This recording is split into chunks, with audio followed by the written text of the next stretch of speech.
오늘 우리에게 허락해 주신 하나님의 말씀은 구약 성경 시편 25편 12절부터 14절까지의 말씀입니다. 구약 성경 시편 25편 12절부터 14절까지의 말씀, 제가 가진 구약 성경 819면에 있습니다.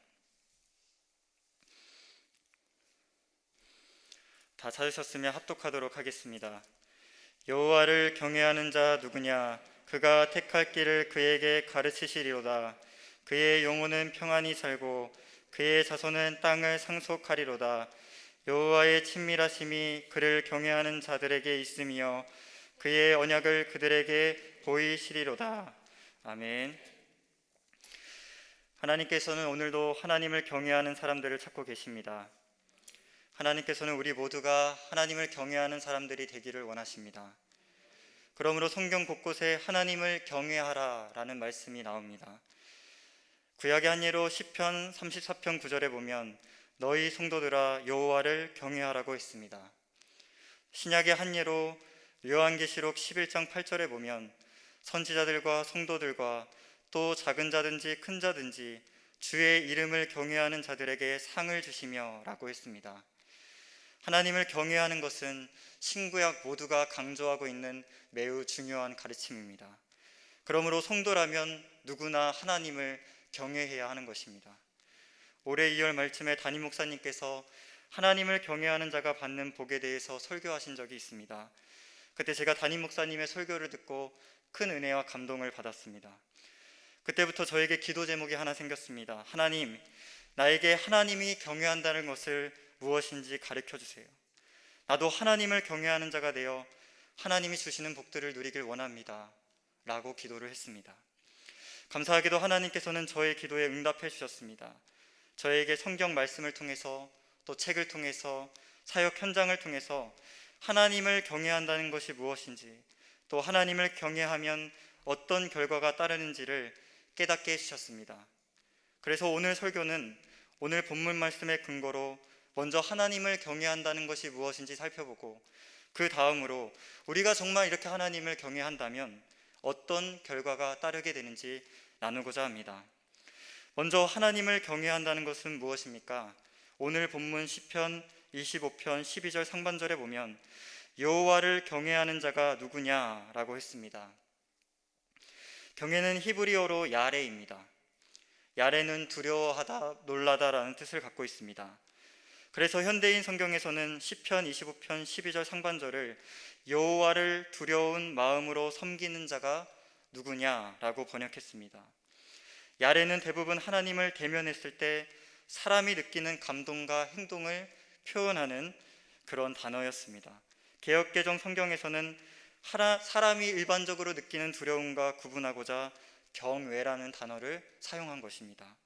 창세기 28장 16절부터 17절에 보면 야곱이 잠을 깨어 이르되 여호와께서 과연 여기 계시거늘 내가 알지 못하였도다. 이에 두려워하여 이르되 두렵도다 이곳이여 라고 했습니다. 야곱은 꿈속에서 사닥다리 위에 선 하나님을 보았습니다. 그때 야곱이 하나님을 두려워했던 것을 알 수가 있습니다. 또 신명기 5장 4절과 5절에 보면 여호와께서 산 위 불 가운데서 너희와 대면하여 말씀하시매 그때 너희가 불을 두려워하여 산에 오르지 못함으로 라고 했습니다. 하나님께서는 시내산 위에 불 가운데 임하셨습니다. 하나님은 불 가운데 이스라엘 백성들과 대면하여 말씀하셨습니다. 그때 이스라엘 백성들은 무엇을 했습니까? 오늘 말씀에 하나님을 두려워했다고 합니다. 이처럼 하나님을 만난 사람은 마땅히 하나님을 두려워하는 반응과 행동을 보이게 되는 것입니다. 하나님의 임재를 경험한 사람들은 하나님을 경외하게 되는 것입니다. 그렇다면 왜 하나님의 임재를 경험한 사람들이 하나님을 경외하게 되는 것일까요? 시편 89편 6절부터 8절에 보면 무릇 구름 위에 능히 여호와와 비교할 자 누구며 신들 중에서 여호와와 같은 자가 누구리이까? 하나님은 거룩한 자의 모임 가운데서 매우 무서워할 이이시며 둘러있는 모든 자 위에 더욱 두려워할 이시니이다 라고 했습니다. 하나님의 임재를 경험한 사람은 하나님을 경외하게 되는데 그 이유는 하나님의 임재 속에서 하나님이 어떤 분인지 깨닫게 되기 때문입니다. 시편 기자는 하나님을 찬양합니다.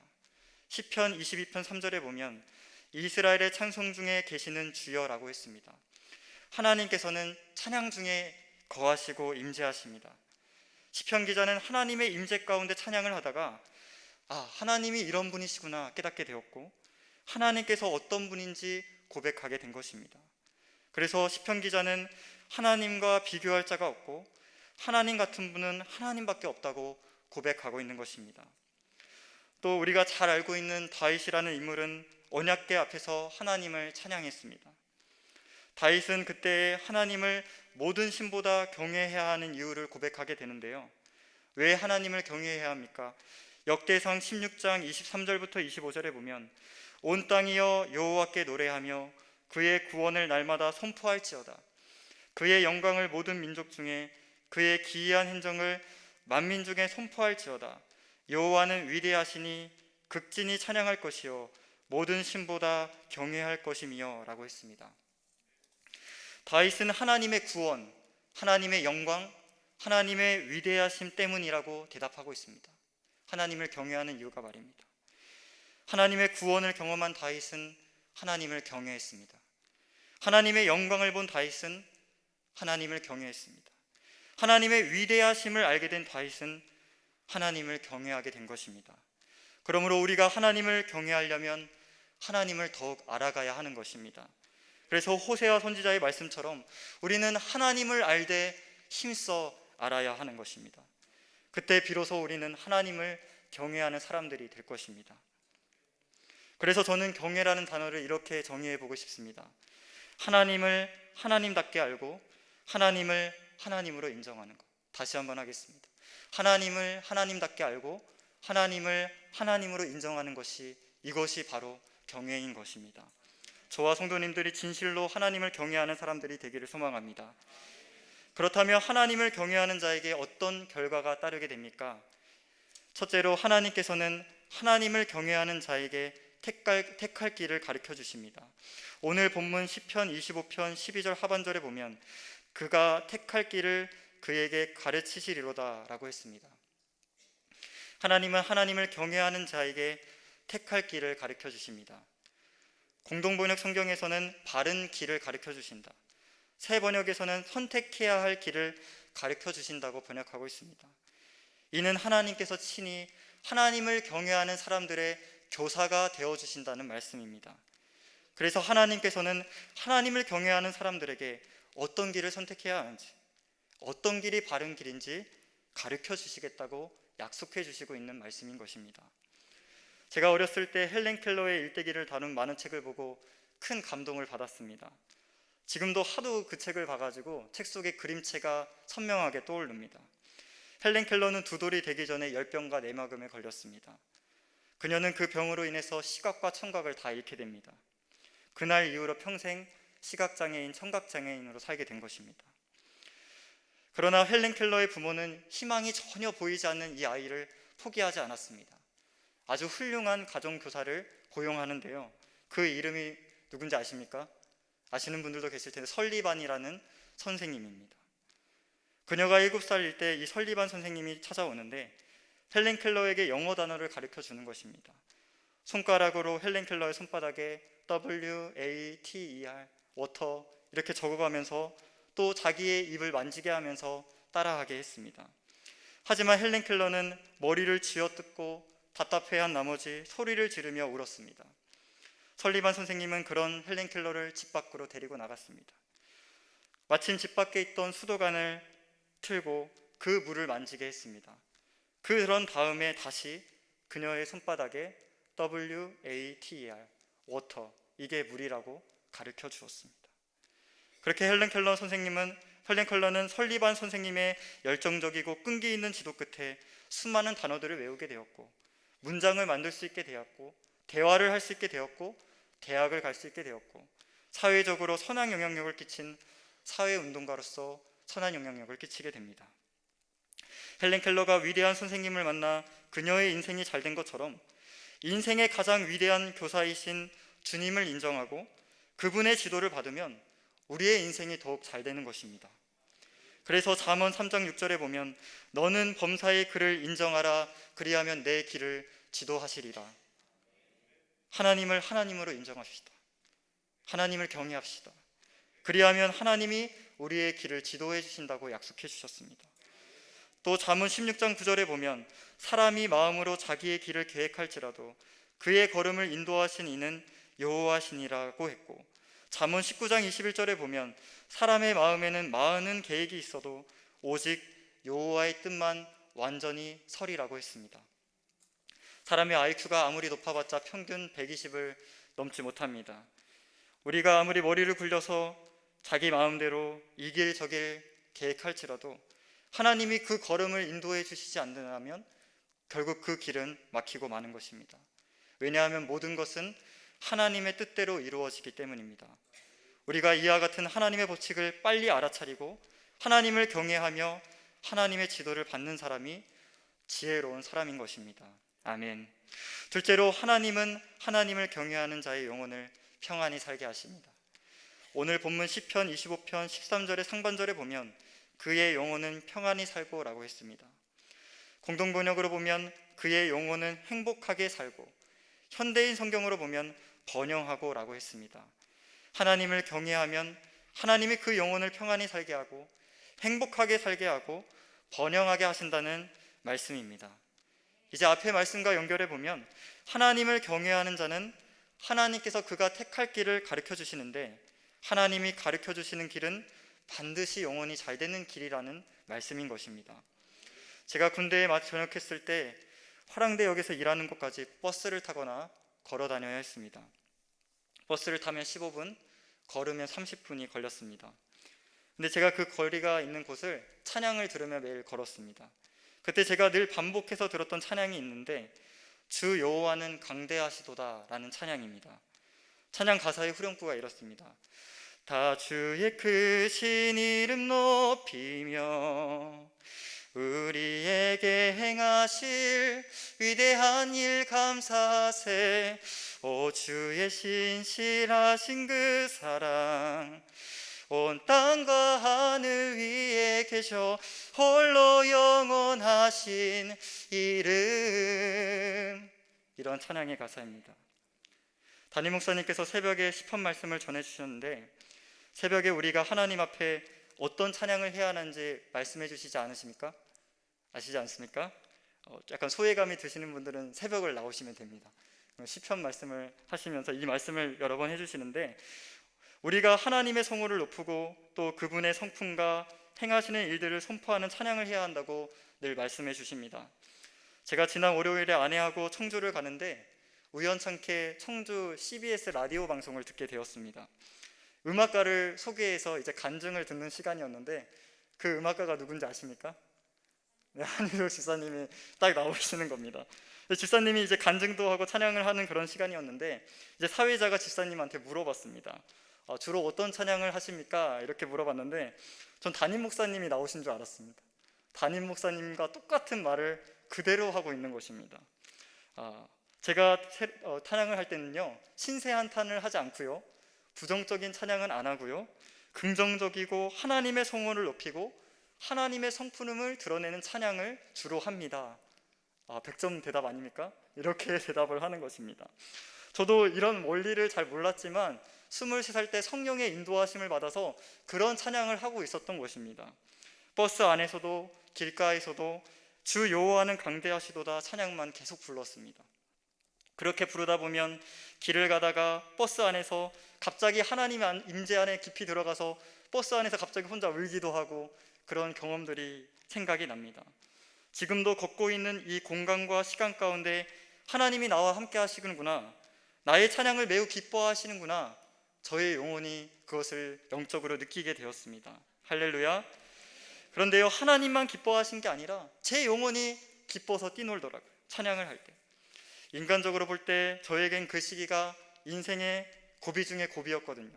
하지만 그 어느 때보다 하나님을 하나님으로 인정하고 하나님을 경외했던 때라고 생각을 합니다. 그러니 현실에 어려움이 있고 정신적으로는 우리가 스트레스 받을 수 있지만 우리가 하나님을 찬양하고 하나님을 경외하면 영적으로는 그 어느 때보다 충만한 삶을 누릴 수 있게 되는 것입니다. 그래서 잠언 19장 23절 상반절에 보면 여호와를 경외하는 것은 사람으로 생명에 이르게 하는 것이라고 했습니다. 그러므로 오늘 본문의 말씀처럼 하나님께서 하나님을 경외하는 자의 영혼을 평안케 하시고 행복하게 하시고 번영케 하십니다. 아멘. 오늘 하나님을 경외하며 말씀을 듣고 찬양을 하고 기도하는 성도님들의 영혼 가운데도 이러한 평안이, 이러한 행복이, 이러한 번영이 충만히 임하시기를 소망합니다. 아멘. 셋째로 하나님은 하나님을 경외하는 자의 자손도 잘되게 하십니다. 오늘 본문 시편 25편 13절 하반절에 보면 그의 자손은 땅을 상속하리로다 라고 했습니다. 영혼이 잘 되는 것은 세상 사람들에게 사실 흥미가 없습니다. 하지만 이 말씀만큼은 이제 세상 사람들도 눈이 커지는 그런 말씀인데요, 이 땅에서 실제적인 결과를 얻게 된다는 말씀이기 때문입니다. 하나님을 경외하면 하나님을 경외하는 자의 자손이 땅을 상속받게 된다는 약속의 말씀입니다. 한마디로 하나님을 경외하면 하나님을 경외하는 사람도 잘 될 뿐만 아니라 그 자손까지도 잘 된다는 말씀입니다. 이런 말씀들을 제가 보다 보면 하나님을 경외하지 않는 것이 더 어렵겠구나 라는 생각이 듭니다. 연금도 이런 연금이 없습니다. 국민연금보다 더 좋습니다. 하나님을 경외하는 것이 말입니다.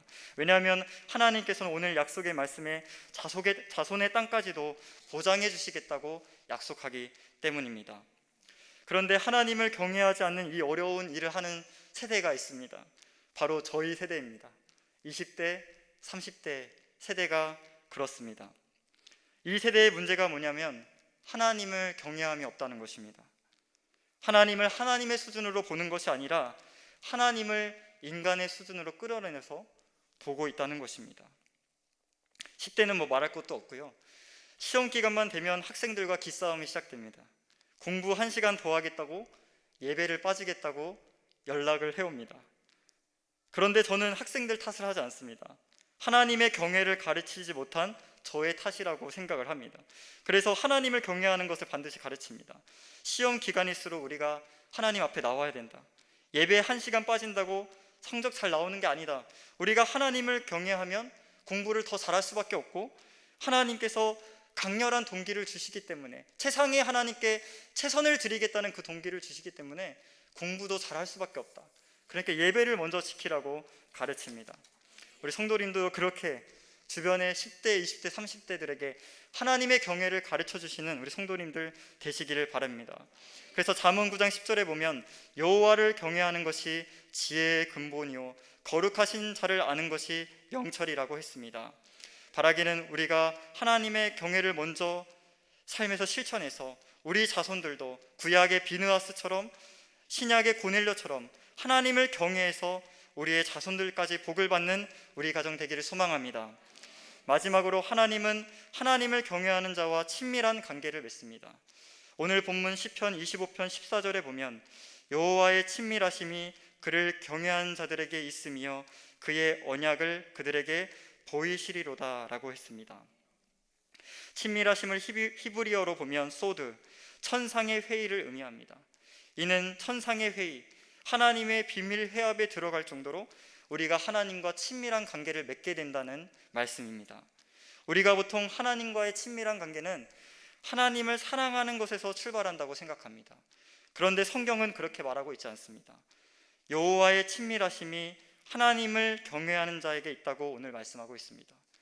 이는 곧 하나님과의 친밀한 관계는 경외에서부터 출발한다는 것을 우리에게 가르쳐주고 있는 것입니다. 그래서 대단한 영성가로 알려진 존 비비어 목사님은 경외라는 책에서 우리 마음속에 하나님에 대한 경외심이 확고히 자리 잡기 전까지는 하나님과의 친밀한 관계, 우정을 나눌 수 없다라고 말씀했습니다. 그 예로 하나님께서 성경에서 친구라고 불렀던 두 사람을 소개하는데, 저는 오늘 이 시간 한 사람만 소개하고 오늘 설교를 마치려고 합니다. 그 한 사람은 바로 아브라함입니다.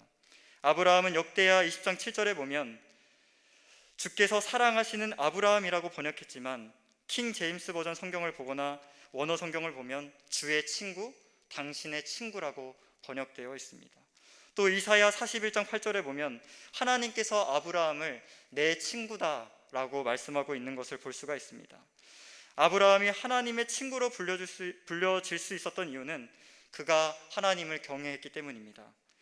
그의 인생을 보면 하나님 앞에 실수도 많았고 인간적인 허물도 많았지만, 그런데도 아브라함에겐 하나님께 있는 것이 있습니다.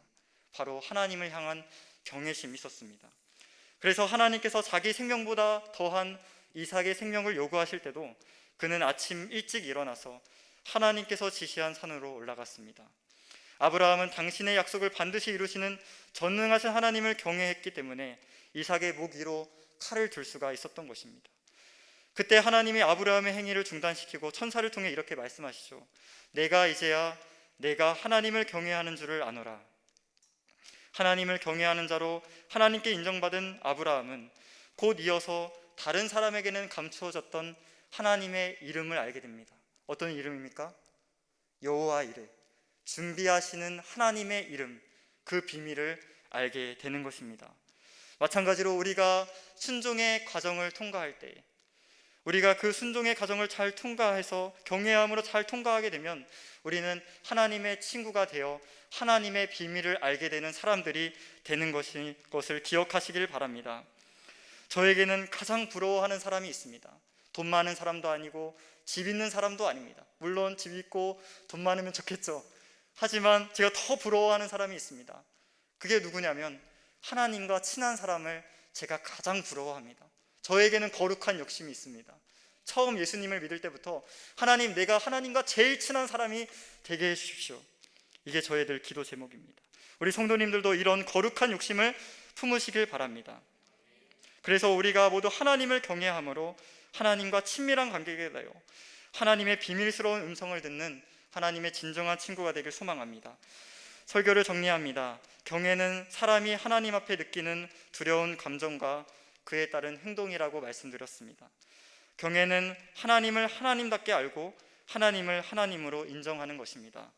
이처럼 우리가 진실로 하나님을 경외하게 되면 하나님은 우리가 택할 길을 가르쳐 주십니다. 영혼이 잘되게 하십니다. 자손도 잘되게 하십니다. 하나님과의 친밀한 관계를 맺게 하십니다. 저와 성도님들은 진실로 하나님을 경외함으로 하나님이 경외하는 자에게 주시겠다는 오늘 이 약속의 말씀들을 다 경험하시는 저와 성도님들 되시기를 바랍니다. 아멘. 기도하시겠습니다. 찬양받기 합당하신 거룩하신 하나님 아버지, 감사합니다. 죄인 중에 괴수였던 우리를 버려두지 아니하시고 예수 그리스도의 보혈의 공로로 구원해 주시니 감사합니다. 특별히 우리가 경외에 대한 말씀을 들었습니다. 주님, 우리가 하나님을 온전히 경외하길 원합니다.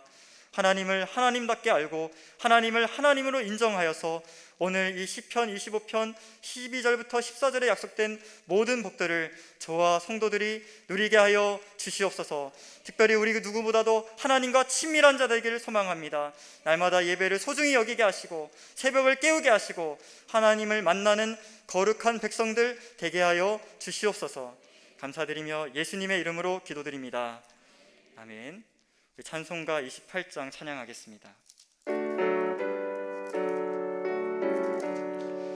복의 근원 강림하사 찬송하게 하소서. 한량 없이 자비하시 증량할 길 없도다. 천사들의 찬송가를 내게 가르치소서. 구속하신 그 사랑을 항상 찬송합니다. 주의 크신 더운 바다 이때까지 왔으니 이와 같이 천국에도 이르기를 바라네. 하나님의 품을 떠나 죄에 빠진 우리를 예수 구원하시려고 보혈 흘려주셨네. 주의 귀한 은혜 받고 일생 빚진 자 되네. 주의 은혜 사슬 대사 나를 주께 매소서. 우리 마음은 연약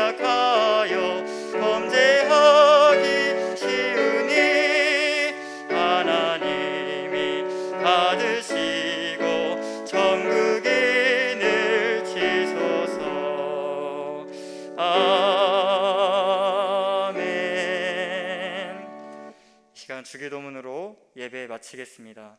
하늘에 계신 우리 아버지여, 이름이 거룩히 여김을 받으시오며 나라가 임하시오며 뜻이 하늘에서 이루어진 것 같이 땅에서도 이루어지이다. 오늘 우리에게 일용할 양식을 주시옵고 우리가 우리에게 죄 지은 자를 사하여 준 것 같이 우리 죄를 사하여 주시옵고 우리를 시험에 들게 하지 마시옵고 다만 악에서 구하시옵소서. 나라와 권세와 영광이 아버지께 영원히 있사옵나이다. 아멘.